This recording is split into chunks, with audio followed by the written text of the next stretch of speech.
Welcome back for the last story of the week. I'll be back again after the weekend. Today's story is a traditional tale. It's The Magic Porridge Pot, and this version is written by Margaret McAllister. The Magic Porridge Pot. At the end of the village was Mrs. Molly's house. It had a big garden and it was always full of children. None of them were Mrs. Molly's own children. They had nobody else to look after them, so Mrs. Molly did. They were Charlie, who was still a baby, Pippa, who was nearly grown up, and Paul and Jenny, who were in between. Mrs. Molly worried about Paul. He was small for his age and never spoke.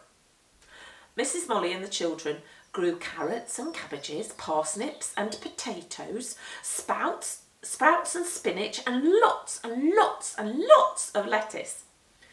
Mrs. Molly needed the vegetables to feed them all. The children must never go hungry, said Mrs. Molly. But sometimes it was hard to feed everyone.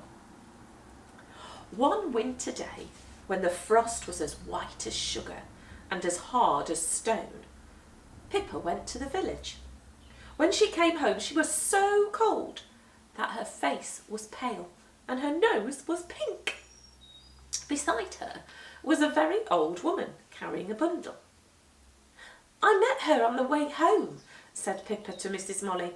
She's on a long journey. She has nowhere to sleep tonight, so I brought her home.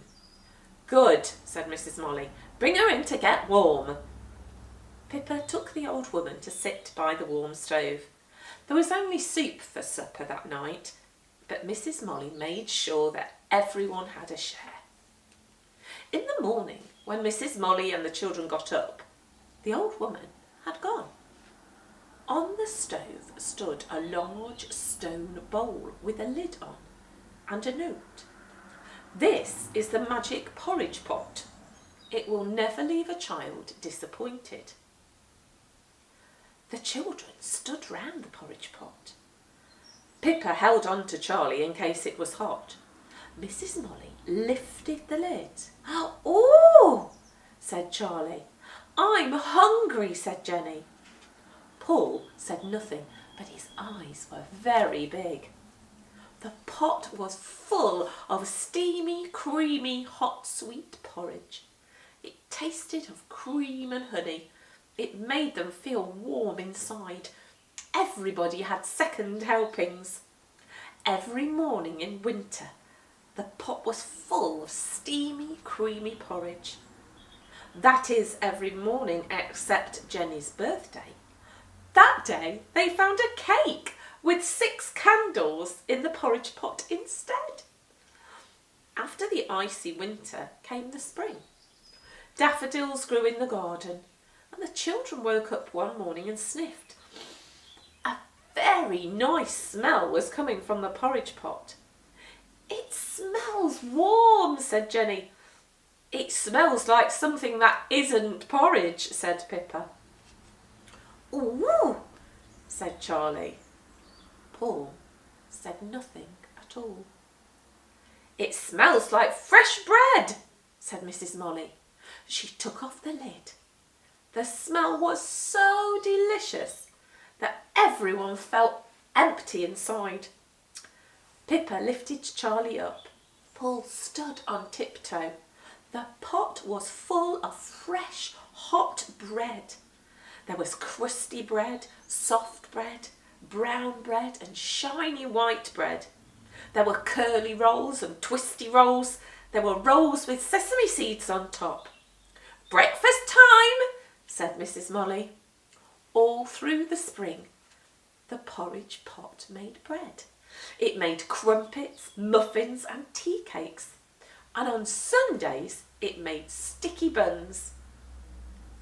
The days grew longer and longer and warmer and warmer.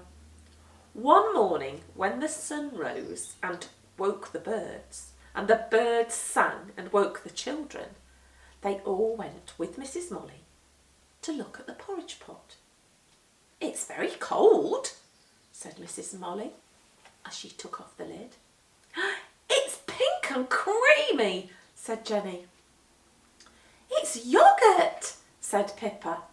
"Ugh," said Charlie. Paul said nothing at all. "Strawberry yoghurt," said Mrs. Molly. "Bring your bowls."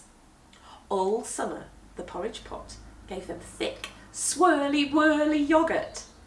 It might be strawberry, raspberry, banana, or pineapple, toffee, or lemon.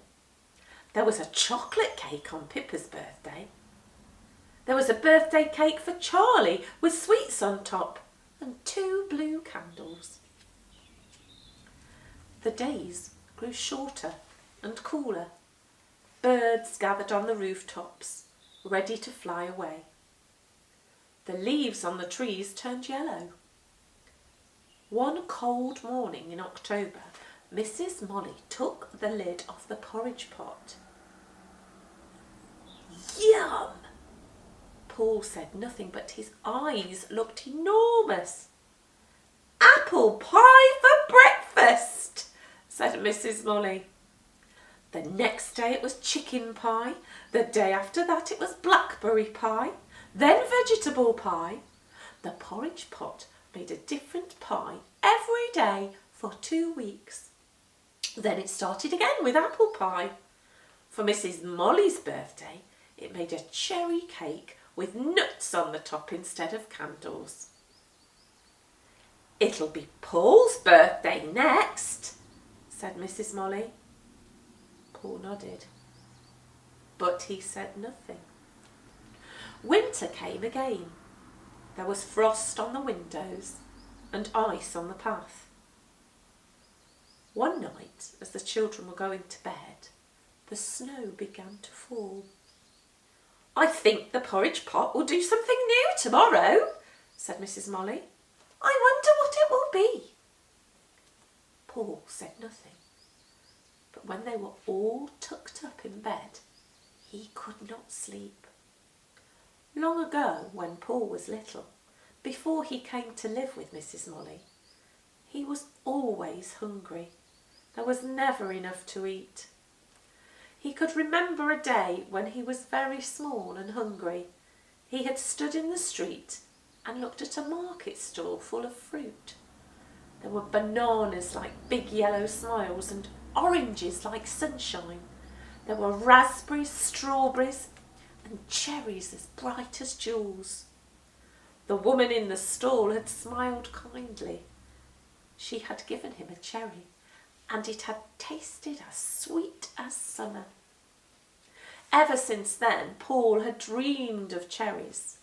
He hoped and wished for cherries from the porridge pot. He got up and crept down to the kitchen. The porridge pot stood on the stove. He tiptoed over the cold floor in his bare feet. He stretched up to hug the porridge pot. "Please," he whispered, "cherries, cherries, please." Paul was very small and the pot was very big. On tiptoe on the cold floor, he wobbled, he lost his balance, he fell, and the porridge pot tipped. It tumbled and it smashed and crashed onto the floor. Paul shut his eyes. He opened his mouth and screamed out a long, loud cry. Curled up on the floor in the broken pieces of pot, he cried and cried. Everyone woke up. Everyone ran downstairs. Mrs. Molly put Paul on her knee and hugged him. He wanted to say he was very sorry, but he was crying too much. Paul, said Mrs. Molly, look what happened. Paul said nothing. He hurt with crying. Paul, said Mrs. Molly kindly, look. Paul dried his eyes. He looked. Nobody was cross with him. Everybody smiled. On the floor there were 4 porridge pots. One was full of hot, buttery potatoes in their jackets. One would not open at all.